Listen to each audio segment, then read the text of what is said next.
성경을 읽다 보면은 종종 난해한 구절들이 눈에 띌 때가 있습니다. 그때마다 성도 여러분들은 어떻게 하세요? 고민하시죠?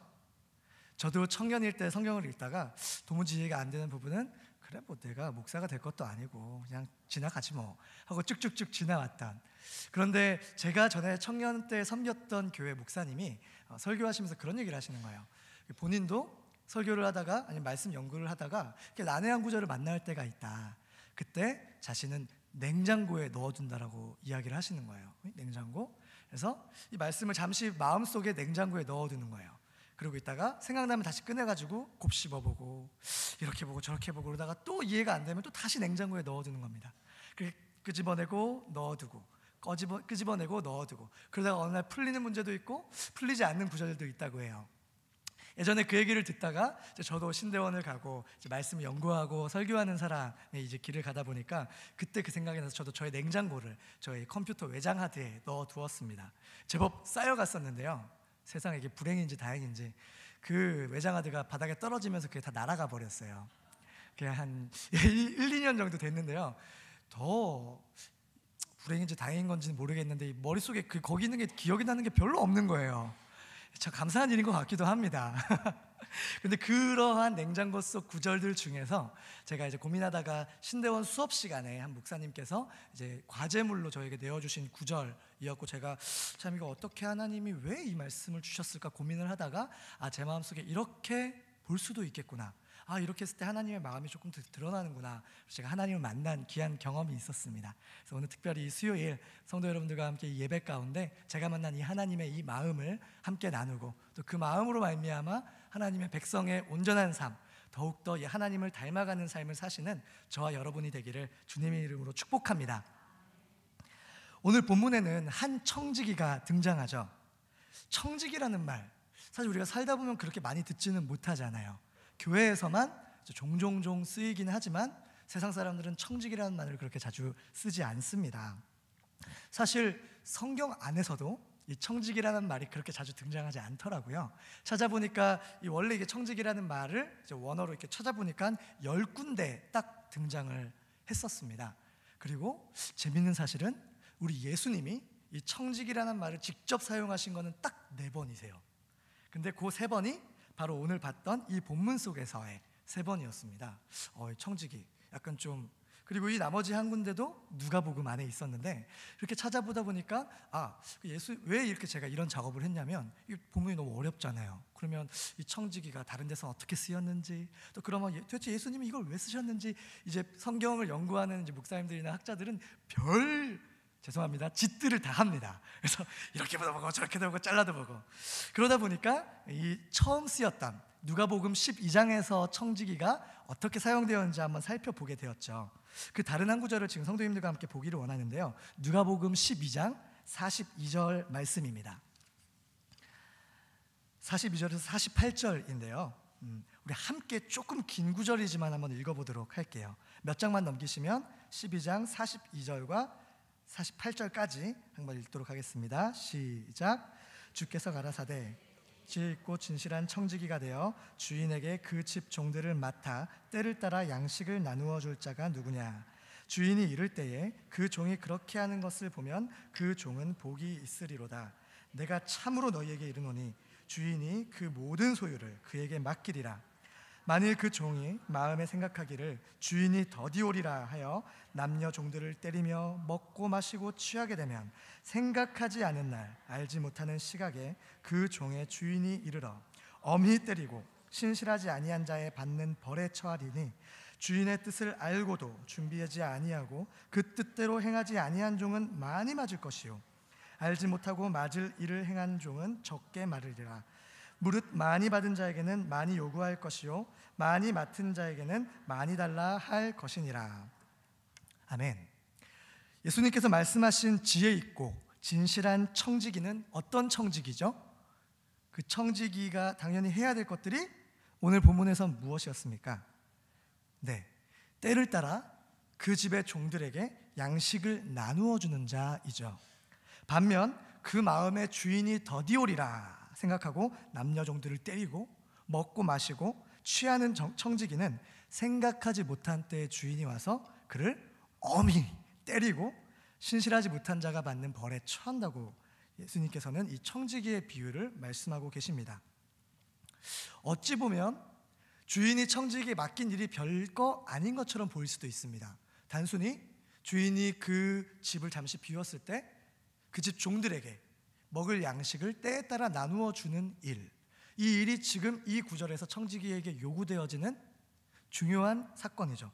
이거를 충실하게 이행한 청지기는 더 많은 것을 주인이 맡길 것이라고 이야기하고 있습니다.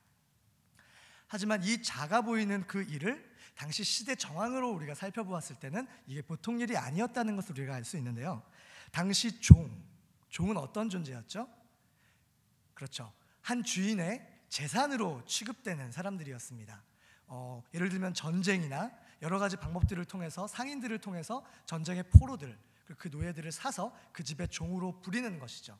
그들을 때리던, 그들을 굶기던, 심지어 그들을 그 자리에서 죽이던, 그것은 그 주인의 권한 안에 있었습니다.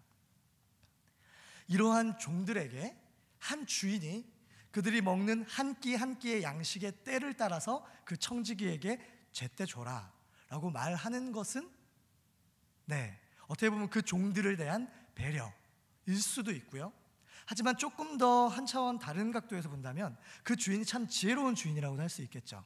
왜냐하면 그 종들이 일하는 그 집은 결국 자신의 집이고, 그 종들이 충성되게 그 일들을 할 수 있도록 격려해주고 위로해줬을 때 잠시 손해보고 약간의 수고를 드리지만 그 종들이 그 충성된 마음, 우리 주인은 우리의 이 밥 한 끼도 거르지 않도록 우리를 챙겨주는 주인이다, 참 좋은 분이다라는 생각과 그러한 충성도가 있다면 오히려 그 집을 위해서 더욱더 열심히, 그 집의 작은 물건 하나라도 더 아끼고 싶어 할 것이고, 그 집의 자녀, 그리고 몰래 잠깐 내가 도둑질을 할 수도 있는 작은 물건들이 있어도 이거 우리 좋은 주인님의 것이야 라고 아껴둘 수도 있는 것이죠. 이 주인이 참 지혜로운 사람이었던 것 같습니다. 그런데 더 중요한 것은 이 일을 맡은 청지기가 이 주인의 뜻, 이 주인의 좋은 성품을 잘 종들에게 드러내야 하는 막중한 사명을 가지고 있었던 것입니다. 어떻게 보면은 이 청지기, 이 본문 속에서 이 청지기의 가장 중요한 역할은 그 주인의 어떠함을 드러내는 역할이라고 할 수 있는 것입니다. 죄송합니다. 제가 원고에서 잠깐 길을 잃어버려가지고 이런 주인과 청지기를 둔 종들 얼마나 행복했을까요? 물론 청지기는 가려집니다. 이 주인이 드러나게 되는 것이죠. 지혜롭고 진실한 청지기는 특별히 하나님의 나라, 이 하나님의 집의 청지기라고 한다면 우리 그 청지기는 어떠한 사명을 감당해야 될까요? 같은 논리로 하나님의 좋으심과 하나님의 그 성품을 잘 드러내는 사명을 감당해야 할 것입니다. 제가 서두에 말씀드렸던 그 청지기라는 말이 또 어디서 쓰였는지 우리가 잠깐 보았더니 고린도 전서에서 사도 바울이 이 구절을, 이 단어를 사용하고 있었습니다. 그가 뭐라고 말하셨냐면, 사람이 마땅히 우리를 그리스도의 일꾼이요 하나님의 비밀을 맡은 자로 여길지어다. 청지기라는 단어가 보이지 않네요. 그런데 원어를 보니까 그 단어가 사용되고 있어요. 저희가 보는 개역개정, 전에 봤던 개역 한글에서도 저는 이유는 아직 잘 모르겠습니다. 청지기라는 단어가 분명히 등장하는데 어디서 나오냐면 하나님의 비밀을 맡은 청지기, 이 자가 이제 헬라어로 이렇게 오이코노모스라는 이렇게 약간 좀 꼬부라진 말인데, 그 말이 분명히 쓰였는데 이렇게 해석을 하지 않고 있었습니다. 이 성경 전체 내용이 바뀌지 않는 부분이기 때문에 딴지를 걸 필요는 없지만, 사도 바울이 중요한 것은 자기 자신이 하나님의 비밀을 맡은 청지기다. 또한 사도 바울과 함께 복음전도 여행을 다녔던 그 무리들이 청지기라는 말을 하고 있다는 것이죠. 바로 이 단어, 청지기. 그렇다면 당시 복음을 전하던 이 바울에게 있어서 그 청지기라는 말은 하나님 아버지의 복음을 전하는 그 사명이었다는 것입니다. 다시 그럼 본문으로 돌아오겠습니다. 조금 정신이 없으시죠? 날벼락이 떨어진 누가복음 16장에서의 이 청지기, 그가 어떤 방식으로 주인의 그 소유를 낭비하고 또 왜 그랬는지는 우리가 알 수는 없습니다. 왜냐하면 성경이 말하지 않고 있기 때문이죠. 하지만 확실한 것은 그러한 청지기에 낭비한다는 말이 주인에게 들렸고 이제 그 청지기는 해고령을 받게 됩니다. 너 이제 내 이 집에서 일을 그만두게 될 것이다. 지금까지 네가 하던 모든 일을 셈하라. 인수인계를 위해서 셈하라고 하는 거겠죠. 그때 이 청지기가 고민을 합니다. 오늘 성경에서 우리가 읽었죠. 주인이 내 일을 뺏었으니 나는 이제 어떻게 살아가야 할까? 밭을 갈자니 이제 내가 너무 나이가 들었는지 모르겠는데 힘이 없고 또한 빌어먹자니 부끄럽구나. 이렇게 고민을 하다가 한 가지 묘안을 생각해냅니다. 그래서 자기 주인에게 빚졌던 사람들을 부르기 시작해요. 그리고 한 사람한테 물어봅니다. 당신 우리 주인에게 얼마나 빚졌어? 저는 기름 100마리입니다. 빨리 여기다가 당신 증서에다가 50마리라고 쓰십시오. 그리고 또 다른 사람한테 물어보죠. 당신 얼마나 빚졌어? 저는 밀 100석입니다. 여기 빨리 밀 80석이라고 쓰십시오. 그렇게 일을 처리하게 되는 것이죠. 어떻게 보면은 이 사람이 꾀했던 게 이제 여기 부분만 봤을 때는 이렇게 그 사람들에게 선처를 베풀므로써 자신의 어떤 재물이 아니라 주인의 재물을 삥땅 치게 된 격인데 그것을 통해서 나중에 그 사람들이 자기 자신에게 선대할 것이라는 어떤 수를 두고 이 일을 행했습니다. 근데 더 신기한 것, 그리고 이 성경 구절이 난해한 구절이라고 말하는 바로 그 이유가 바로 이 청지기의 이 행동 때문에 이 행동을 두고 그 주인이 화를 내기는커녕 그 청지기가 이 일을 지혜롭게 했다고 성경이 이야기하고 있기 때문입니다. 만약에 저였다면, 제가 그 주인이었다면 생각을 해보았습니다. 일단 먼저 그 청지를 부르겠죠. 내 이놈! 어디? 내 기름 50마를 내 20석이나 되는 이 밀을 네 마음대로 삥탕 쪄 그것도 너를 위해서? 그러면서 이제 그 모든 빚졌던 다시 증서를 바꿔갔던 사람들을 불러가지고 빨리 어디를 왜 50이라고 쓰라고 당장 써! 라고 하려고 할 때 잠깐은 왠지 내가 좀 옹졸한 사람일 것 같은 마음이 들긴 하겠지만 그래도 저는 어떻게든 50과 20을 다시 회복시키고 그 청지기를 심히 때리고 옥에 가두었을 것 같습니다. 당시 청지기를 둘 수 있었던 그 주인은 엄청난 부를 소유한 사람이었다고 해요. 왜냐하면 집안 재산이 많았기 때문에 관리할 사람이 필요했던 것이죠. 그런데 이렇게 한번 생각을 해보았습니다. 물론 이 청지기가 했던 일 자체에는 분명히 윤리적이지 않죠. 예수님도 그 주인도 그가 했던 그 일이 옳다라고는 말하지 않습니다. 그래서 8절을 보면 이 옳지 않은 청지기가 이 일을 지혜 있게 하였다라고 말을 하고 있거든요.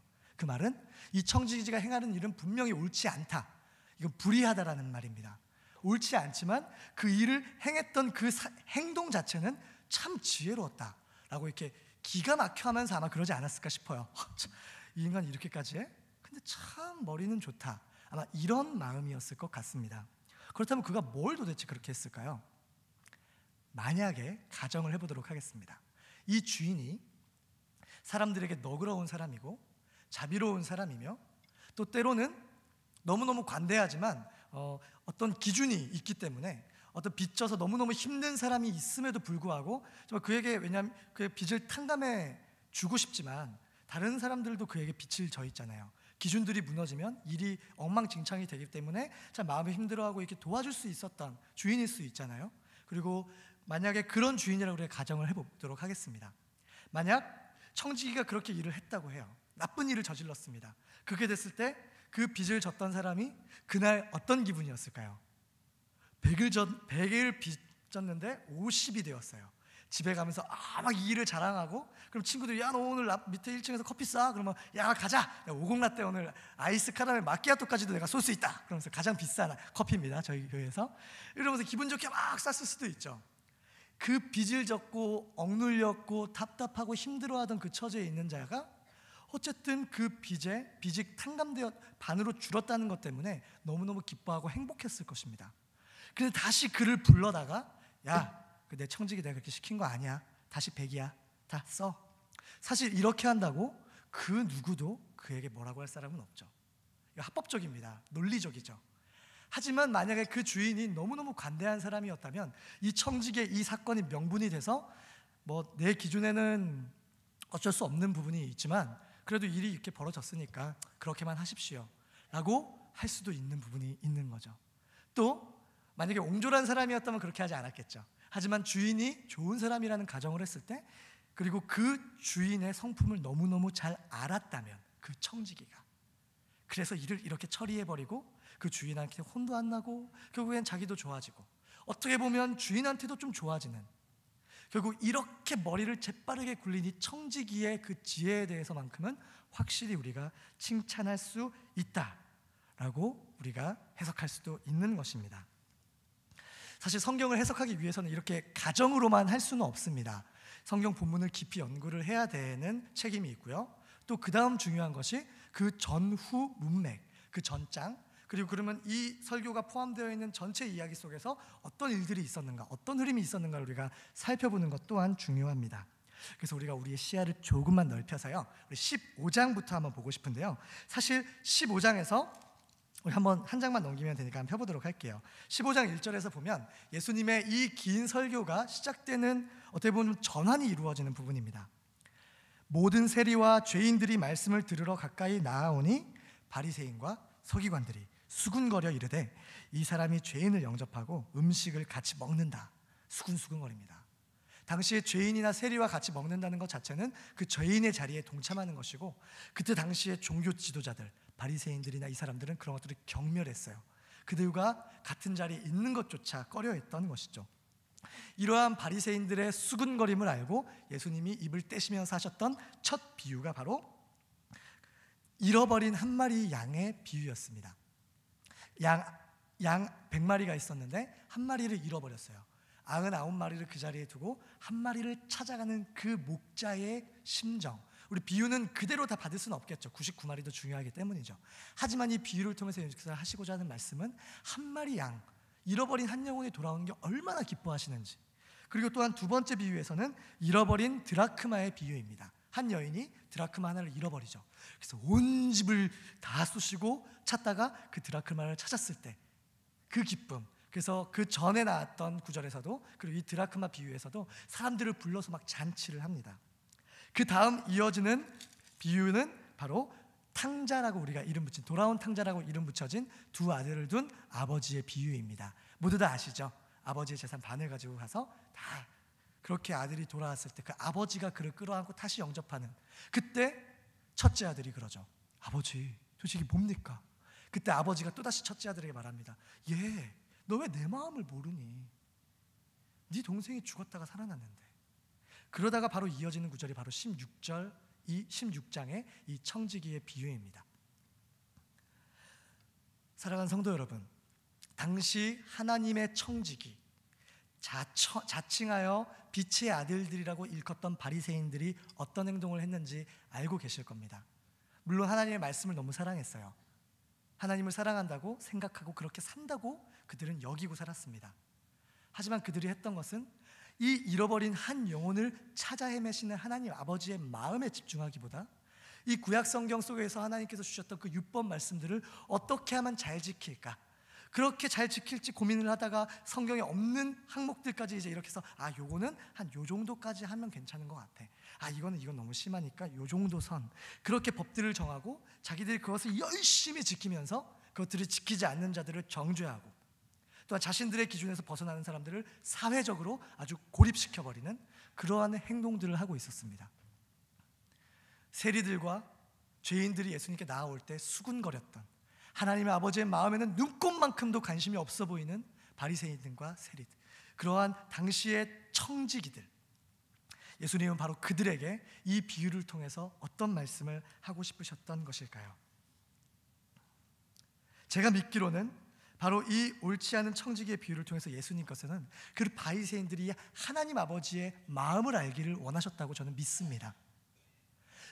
이 불의한 청지기조차도 그 주인이 어떤 사람인지 알고 이렇게 지혜롭게 대처했는데, 너희들 청지기는 도대체 왜 아버지의 마음을 알지 못하고 너희들의 기준과 너희가 만들어 놓은 종교적인 틀 속에 너희들이 갇히고 그들을 가두어서 왜 하나님이 드러나지 못하게 하고 있느냐?